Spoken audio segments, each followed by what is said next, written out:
morning all. So today we are going to start our last module which deals with T.S. Eliot and modernist criticism.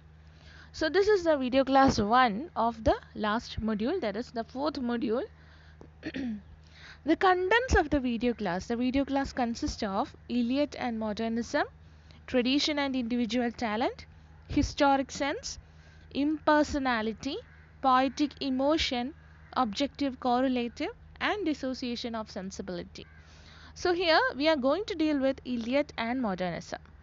Eliot and modernismത്തിൻ്റെ അത് Eliot എഴുതിയ ഒരു critical piece ആണ് Tradition and the Individual Talent. It was an essay that was written in the year 1919. About that you can learn later.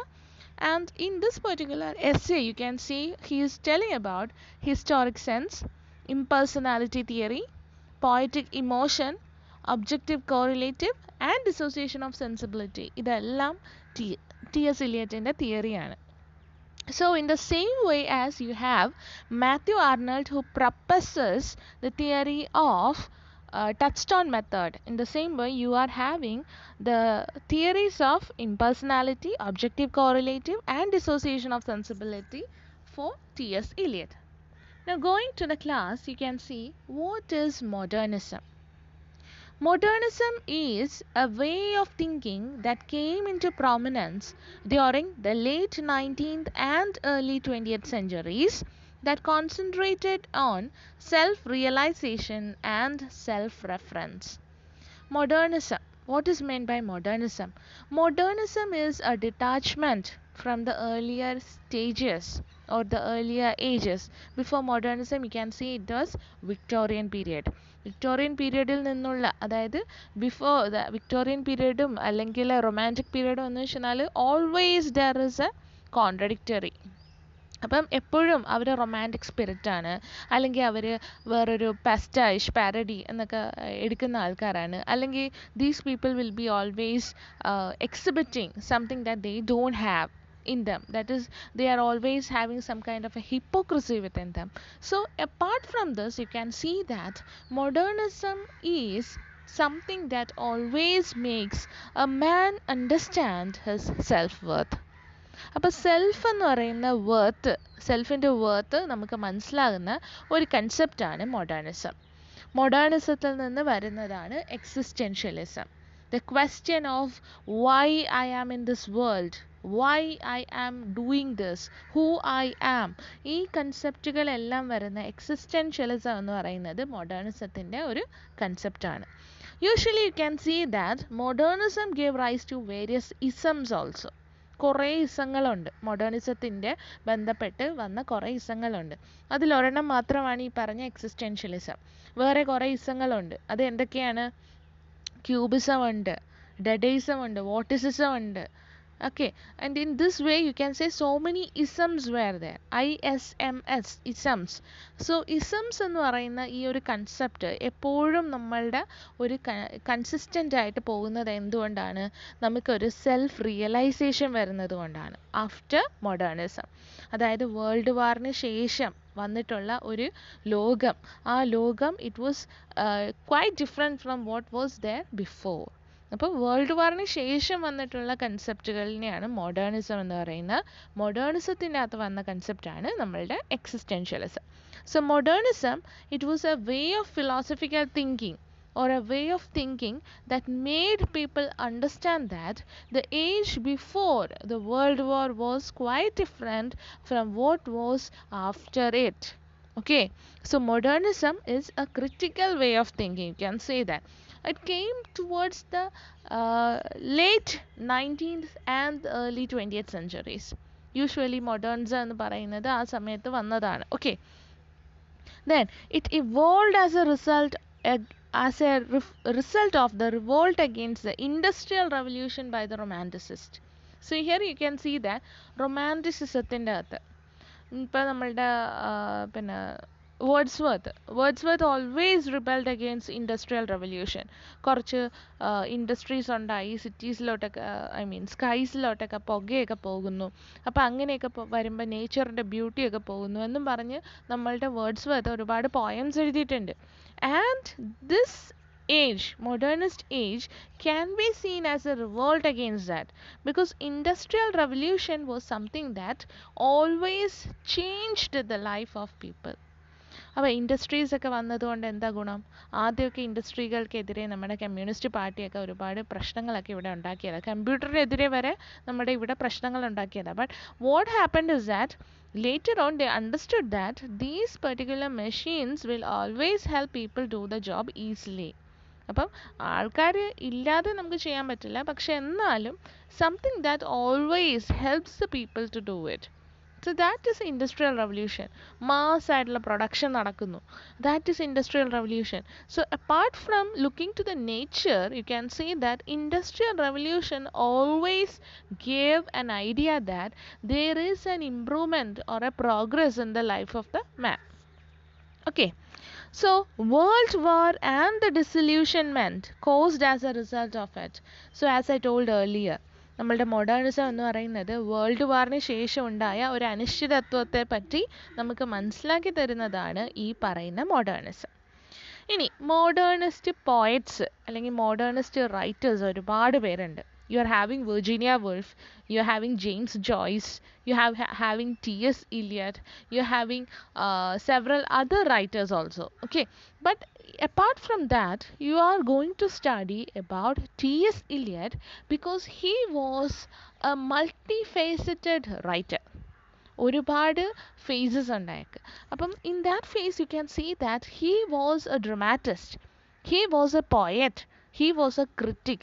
He was what you can say, he was a person who was always talking also. He was a good orator. Okay, so that is why we are going to take T.S. Eliot here.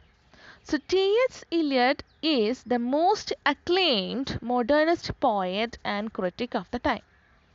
Now there his famous work was The Wasteland, which showcases his extraordinary way of featuring the world after the wars. So here you can see that The Wasteland is a famous work. You can see that Wasteland is the most important modernist work of T.S. Eliot. So in this Wasteland you can see that there was always a kind of disillusionment within it.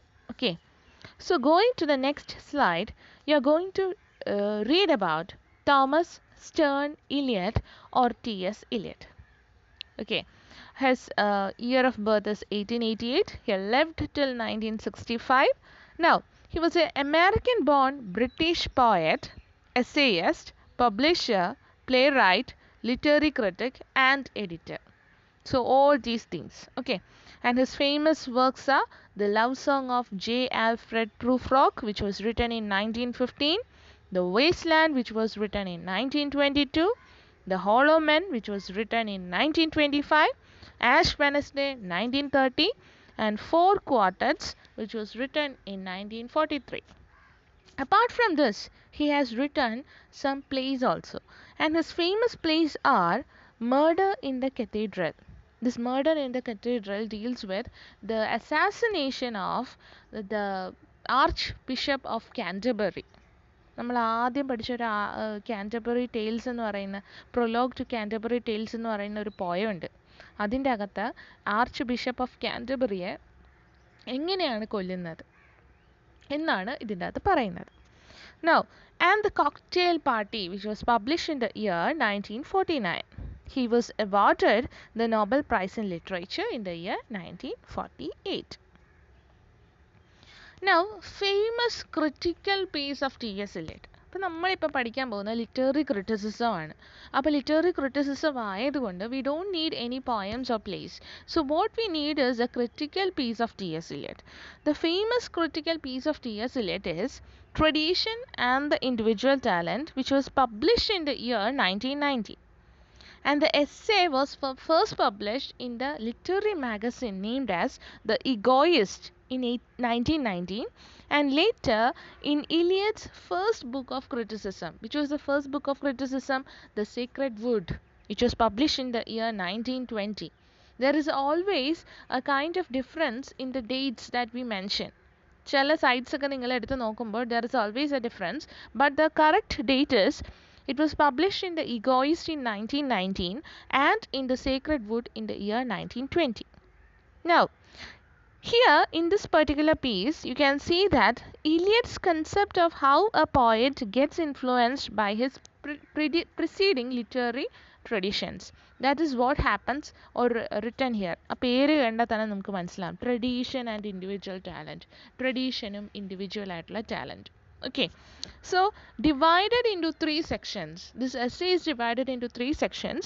The first section is purely about tradition. And the second part is purely based on the theory of impersonal poetry. And the third one is the conclusion part. Okay. Now, the concept of tradition, അല്ലെങ്കിൽ historic sense എന്ന് പറയും. That is a concept that was put forward by T.S. Eliot. Now, in tradition, according to Eliot, does not refer to a legacy of writers which can be handed down from a generation to another generation. Tradition എന്ന് പറയുന്നത് usually നമ്മൾ എന്താ പറയുക? It is a hereditary thing. Tradition. We are having a traditional house. That means that we are having a hereditary house. But here, according to Eliot, it doesn't mean that something is passed on generation to generation. But it has a great deal of endeavor about it.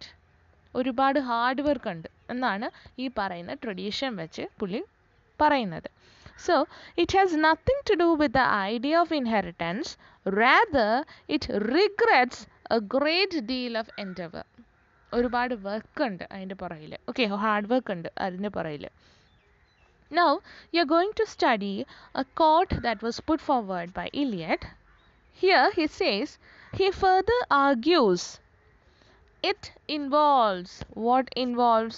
The tradition. Tradition involves the historical sense, and the historical sense involves a perception not only of the pastness of the past but its presence.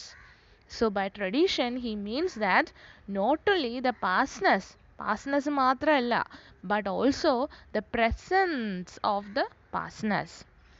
This historical sense, which is a sense of the timeless as well as of the temporal, and of the timeless and of the temporal together, is what makes a writer traditional.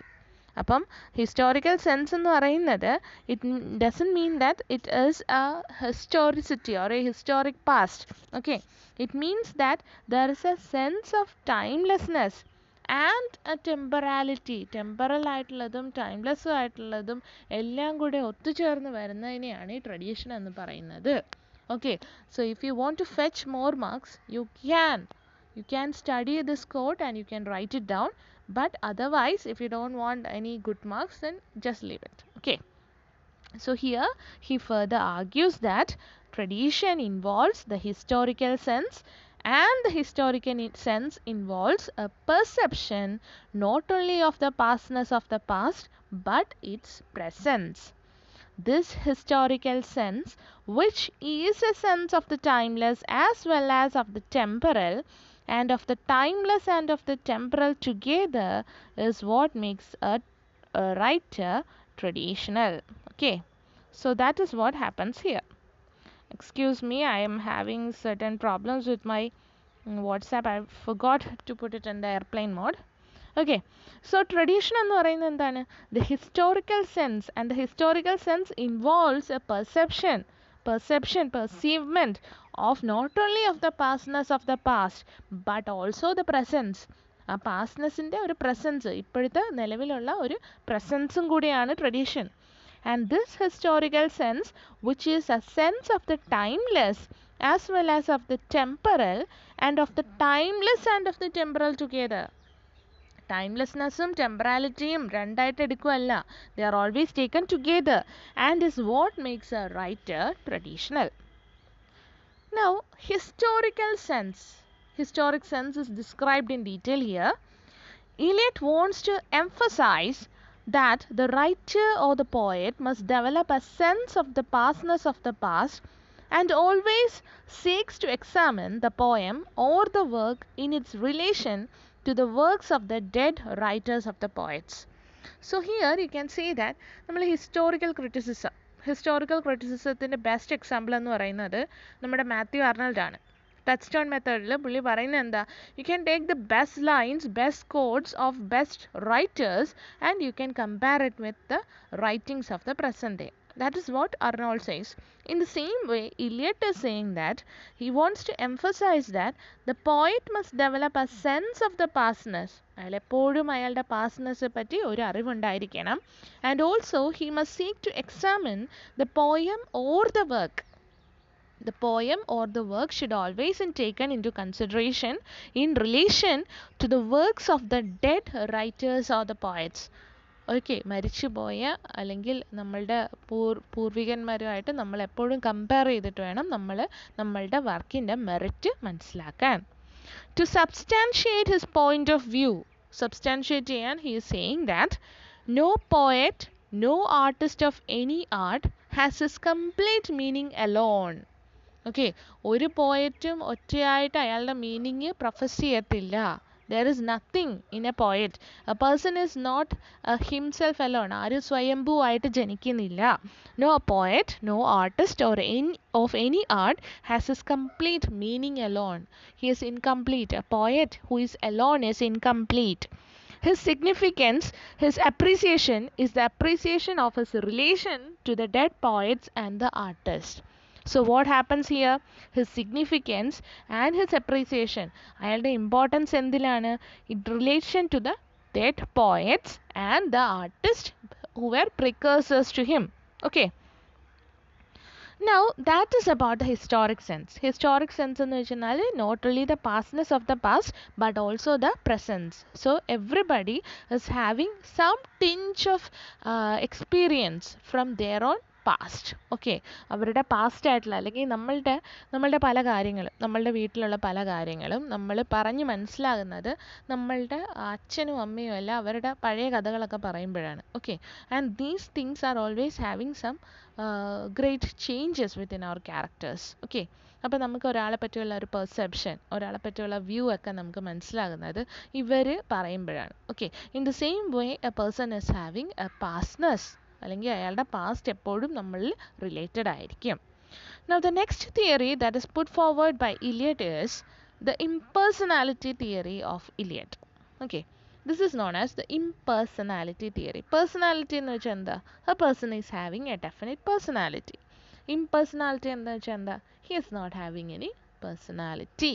Okay, so it is found in the second part of the essay. Tradition and the individual talent എന്ന് പറയുന്ന എസ്സേയുടെ second പാർട്ടിലാണ് ഈ പറയുന്ന impersonality theory പറയുന്നത്. Eliot here defines the poet's responsibility. പോയറ്റിൻ്റെ റെസ്പോൺസിബിലിറ്റിയെ പറ്റിയാണ് ഇലിയറ്റ് പറയുന്നത്. The poet is not suppose to compose poetry which is full of his personal emotions. A poet should not compose a poetry. A person who is writing, a writers in the beginning, എപ്പോഴും നമ്മൾ ഈ school മാഗസിനിലും college മാഗസിനിലും ഒക്കെ കാണാറുണ്ട്, people are writing about their own feelings. Okay, something that is very much subjective. For example love എന്ന് പറയുന്ന concept. She came, her eyes were wide and her lips were always having a crescent moon, and there was me standing alone behind the woods and I saw her smile and I fell down എന്നൊക്കെ പറഞ്ഞു കഴിയുമ്പോൾ it is something having a subjective approach.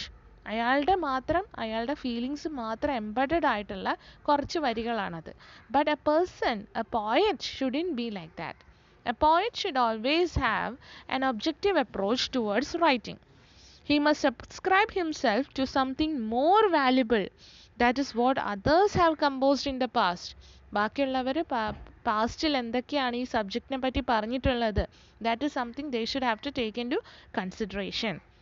Thus Eliot emphasizes the objectivity in poetry. And that is why Eliot is emphasizing the objectivity in poetry. Objectivity എന്ന് പറയുന്ന ഒരു concept Elliott കൊണ്ടുവരുന്നത് എന്തുകൊണ്ടാണ്? Because objectivity എന്ന് പറയുന്ന യൂണിവേഴ്സാലിറ്റി ആണ്. Objective ആയിട്ടുള്ള concept എല്ലാവർക്കും നടക്കുന്ന ഒരു ഫീലിംഗ് ആണെങ്കിൽ it is something that is universal and it always stands the test of time. It becomes a classic, and that is why we are saying that Shakespeare's works are classics എന്ന് പറയുന്നത് എന്തുകൊണ്ടാ? Because it is having a universal appeal within it. Okay, then he also mentions that the poet has to merge his personality with the tradition. അപ്പോൾ ഇലിയട്ട് പറയുന്നത് എന്താ? A person should always merge himself with the tradition. The progress of the artist is a continual self-sacrifice, a continual extinction of personality. So he says that a person can write about a universal thing only when he knows that much about that particular feeling. Okay, and to know more, what should he do? He should know and understand and read a lot about people who had written about this particular subject. Okay, and that is why there is always a continual sacrifice. A person is writing about objective approach, and therefore there is always an extinction of personality. His personality doesn't come in that particular writing. There is always a kind of extinction of his personality there. Okay, and that is meant by the impersonality theory of Eliot. Now, the mind of the poet is the medium in which experiences can enter new combinations. ഒരാളുടെ മനസ്സിൽ കൂടിയാണ് പുതിയ പുതിയ combinations ഉണ്ടാകുന്നത്. Okay, and in this he puts forward an example. ഒരു എക്സാമ്പിളും കൂടെ പുട്ട് ഫോർവേഡ് ചെയ്യുന്നുണ്ട്. ഓക്കെ, ജസ്റ്റ് ലൈക്ക് സയൻസിലുള്ള ഒരു എക്സ്പെരിമെൻ്റ് ആണ് പുള്ളി പറയുന്നത്. He is saying that he exemplifies this process as when oxygen and sulfur dioxide are mixed in the presence of a filament of platinum. ഓക്സിജനും സൾഫർ ഡയോക്സൈഡും പ്ലാറ്റിനത്തിൻ്റെ കൂടെ when they are mixed, platinum is acting as a catalyst. അത് നടുക്ക് നിൽക്കുകയാണ് platinum. Okay, they form sulfuric acid. ഈ പ്ലാറ്റിനത്തിൻ്റെ കുറച്ച് കണ്ടൻസും കൂടി ചേർന്നിട്ട് കുറച്ച് ഇമ്പ്യൂരിറ്റീസ് ഒക്കെ മാറിക്കഴിയുമ്പോഴാണ് ഈ പറയുന്ന സൾഫ്യൂറിക് ആസിഡ് ഉണ്ടാകുന്നത് on the mixing of oxygen and sulfur dioxide. And this combination takes place in the presence of platinum, which acts like a catalyst. Catalyst എന്ന് വെച്ചാൽ എന്താ? Something that is always helping in that particular reaction. ആ റിയാക്ഷനിൽ help ചെയ്യുന്നുണ്ട്, but it does not involve itself. അപ്പോൾ അതിനെയാണ് നമ്മൾ catalyst എന്ന് പറയുന്നത്. So here he says that the sulfuric acid shows no trace of platinum and remains unaffected because platinum is acting just like a catalyst. ഒരു catalyst മാത്രമായിട്ട് പ്രവർത്തിക്കുകയാണ്. Okay, this is a very important thing. You should have to write it when you are writing your exam.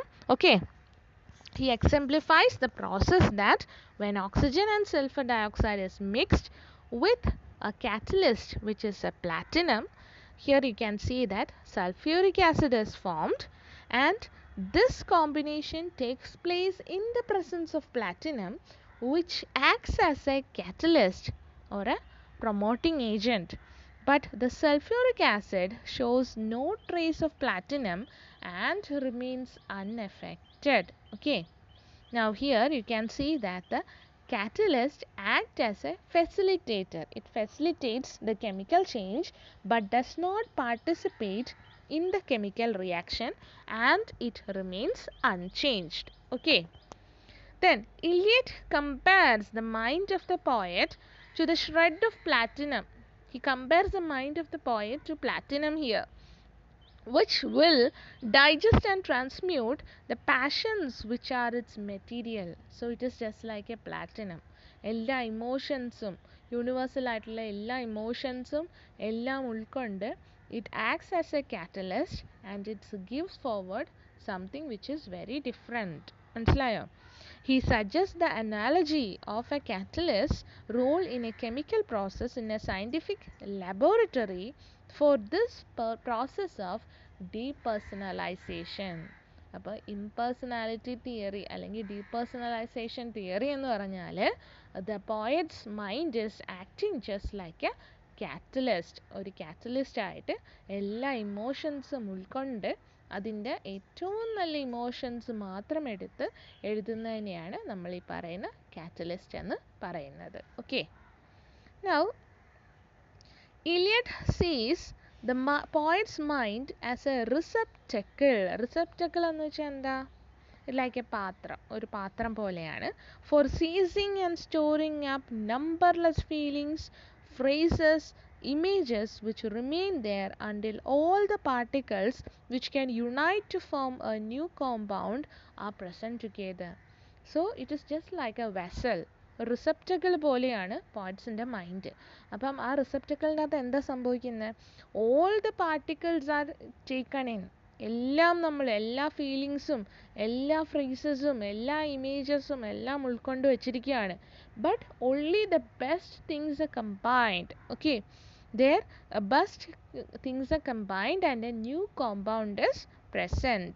Okay, he says that the concepts like sublimity, നമ്മുടെ ലോഞ്ചൈനസിൻ്റെ sublimity, greatness or intensity of emotion are irrelevant. He says that sublimity is irrelevant here.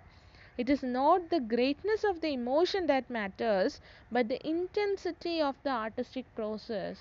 Emotion importance illa. He says that the intensity of an artistic process has its importance here. The pressure under which the artistic process takes place, that is important.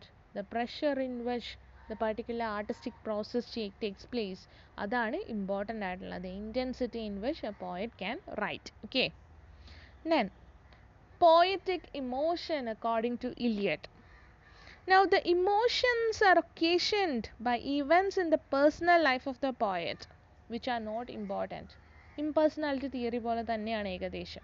So here he says that the personal poetic emotion are irrelevant. Something that is universal should be an objective approach. Okay, what matters is the emotion transmuted into poetry, the feelings expressed in the poetry. So what becomes important here is the feelings that comes important, the feelings that are expressed in the poetry. The emotions which he has never experienced will serve his turn as well as those familiar to him. So what becomes important here? The emotions which he has understood. Okay, emotions he has not experienced personally, but something that he has understood from others.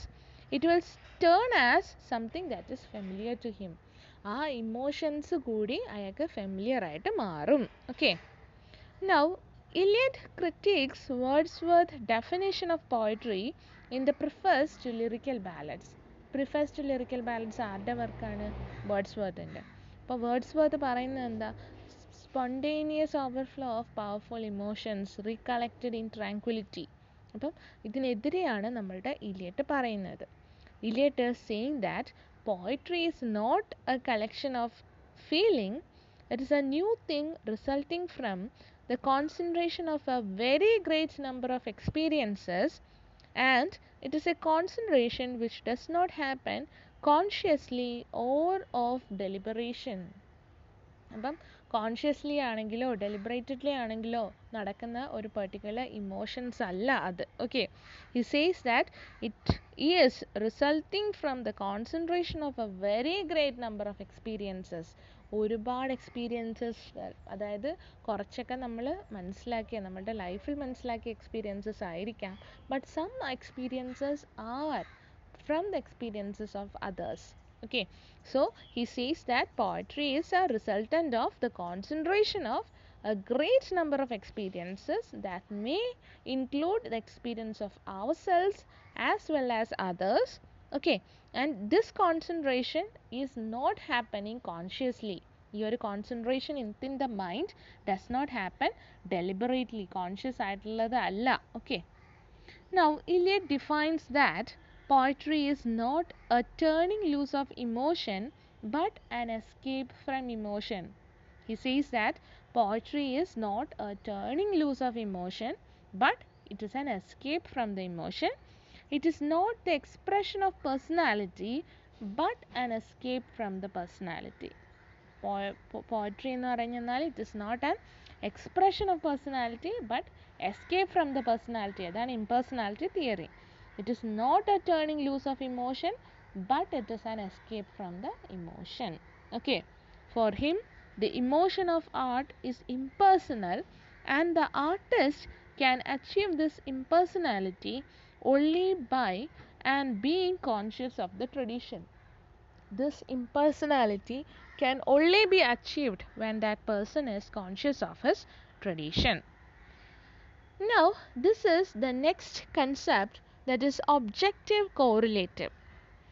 Objective correlative എന്ന് പറയുന്നാൽ it is always associated with an object. ഒരു ഇമോഷനും ഒരു ഒബ്ജക്റ്റും തമ്മിലുള്ള ഒരു ബന്ധം. Objective correlative. Objective correlative.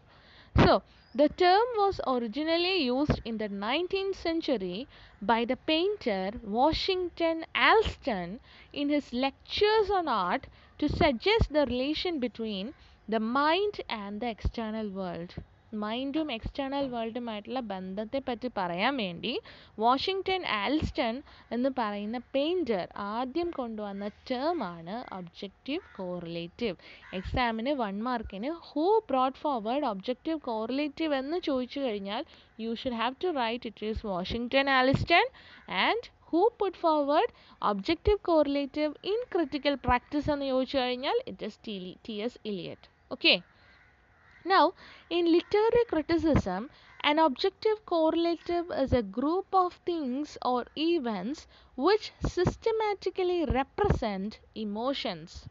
Okay, these are things which systematically represent emotions, and therefore it is introduced in his famous essay Hamlet and His Problems, which was written in the year 1919. Okay, Hamlet and His Problems was also an essay which was written in the year 1919, and in this he brings forward objective correlative as a group of things and emotions, events which systematically represent emotions. അപ്പം നിങ്ങൾ Hamlet വായിച്ചിട്ടുണ്ടോ പഠിച്ചിട്ടുണ്ടോ എന്നൊന്നും എനിക്കറിയത്തില്ല. Hamlet എന്ന് പറയുന്നത് it is a famous tragedy by Shakespeare. In this particular work, you can see that Hamlet, King Hamlet is killed, and Claudius, his brother, marries Gertrude. Gertrude എന്ന് പറയുന്നത് കിങ് ഹാംലെറ്റിൻ്റെ വൈഫായിരുന്നു. അപ്പം കിങ് ഹാംലെറ്റിനെ കൊന്നതിന് ശേഷം അനിയൻ വൈഫിനെ കല്യാണം കഴിക്കുന്നു. And the Prince Hamlet is kind of, he understands that this Claudius has killed Gertrude, and therefore he understands that he must have to take revenge. പക്ഷെ ഓരോ തവണ when he goes for revenge, he always panics. He always says to be or not to be, ചെയ്യണോ വേണ്ടയോ എന്നൊന്നോ, ഇതൊക്കെയാണ് എൻ്റെ question എന്ന് പറയാറുണ്ട്. അപ്പം that is something Eliot says that the Hamlet is a work which does not have any objective correlative within it. ഈ objective correlative എന്ന് പറയുന്ന കാര്യം ഹാംലെറ്റിൽ ഇല്ല. It is always procrastination is done. Okay, he is always procrastinating his things of killing his uncle. Okay, but Eliot says that the work which shows objective correlative is Macbeth. Macbeth എന്ന് പറയുന്ന വർക്കാണ് objective correlative ഏറ്റവും ബെസ്റ്റായിട്ട് എക്സംപ്ലിഫൈ ചെയ്യുന്നത് എന്നാണ് T.S. Eliot പറയുന്നത്. And in this particular context you can see that Macbethൻ്റെ അകത്ത് after the killing of the king and the queen you can see he washes his hands. Okay, Lady Macbeth is washing her hands, and she is saying that the whole perfumes of Arabia cannot wash away the sin. Okay, so that means that ചുമ്മാ ഇതിനെ കഴുകിക്കൊണ്ടിരിക്കുക, always thinking that blood is there. So the emotion that is within the mind of Lady Macbeth, thinking that there is a sin that was committed, okay, that makes her wash her hands again and again. Okay, and also there is a representation in which she is sleepwalking. Okay, ഉറക്കത്തിൽ insomnia പോലെ നടക്കുന്ന ഒരു concept ഉണ്ട്. And that concept also tells about the particular emotion that is embedded within Har. So objective correlative എന്ന് പറയുന്നത് ഒരു ഇമോഷനും ഒരു particular ആയിട്ടുള്ള ഈവൻറ്റുമായിട്ടുള്ള ഒരു റെപ്രസെൻറ്റേഷനെയാണ് നമ്മൾ ഒബ്ജക്റ്റീവ് കോറിലേറ്റീവ് എന്ന് പറയുന്നത്. Okay, this was a term that was put forward by Washington Allston, but in the critical piece, T.S. Eliot uses it. Definition of objective correlative. The only way of expressing emotion in the form of art is by finding an objective correlative. It is the only way in which there is an expression of emotion. In other words, a set of objects, a situation, a chain of events which shall be the formula of that particular emotion, such that when the external facts which must terminate in sensory experience are given, the emotion is immediately evoked. ഒരു particular ആയിട്ടുള്ള കുറച്ച് events ഒക്കെ നമുക്ക് കാണിക്കുമ്പോൾ തന്നെ the particular emotion is evoked within the reader. Okay, that is meant by objective correlative. Okay, now next one. This is another one concept by T.S. Eliot, which is dissociation of sensibility. Now, dissociation of sensibility was first used by T.S. Eliot in his essay The Metaphysical Poets. The Metaphysical Poets എന്ന് പറയുന്ന എസ്സേയിലാണ് T S ഇലിയട്ട് ആദ്യമായിട്ട് ഈ പറയുന്ന dissociation of sensibility എന്നുള്ള concept കൊണ്ടുവരുന്നത്. It refers to the way in which intellectual thought was separated from the experience of feeling in the 17th century. Okay, he says that there is a total degradation in the writing. 17th century metaphysical poetryക്ക് ശേഷം നമുക്ക് മനസ്സിലാകുന്ന എന്താ, there is always a degradation of writing.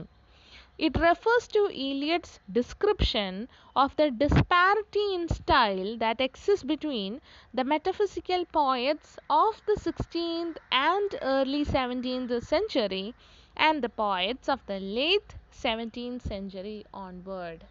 അപ്പം metaphysical poets വരെ, Elizabethan പോയിറ്റ്സും metaphysical പോയിറ്റ്സും എല്ലാവരും there was a unification of sensibility. ഫീലിങ്സും ഇമോഷൻസും കൂടെ ചേരുമ്പോഴാണ് യൂണിഫിക്കേഷൻ ഓഫ് സെൻസിബിലിറ്റി വരുന്നത്. But after the metaphysical poets there is no unification of sensibility and that is what he says as dissociation of sensibility. There is no association, there is a dissociation of sensibility. Okay, now according to Eliot, the fusion of thought and feeling is known as unification of sensibility, and this unification causes good poetry. Bad poetry is a result of dissociation of sensibility. So a good poet is one who can cover or convert his thoughts to feelings. അപ്പോൾ അതാണ് നമ്മളുടെ T S ഇലിയട്ട് ഇവിടെ പറഞ്ഞു വെക്കുന്നത്. Okay, I hope that you all understood the different terms and we can go on to the essay. I will be sending you notes in the Google Classroom. I hope that you all understood. If you are having any doubt, please feel free to contact me. Okay, thank you. Thanks a lot. Stay safe. Okay, bye.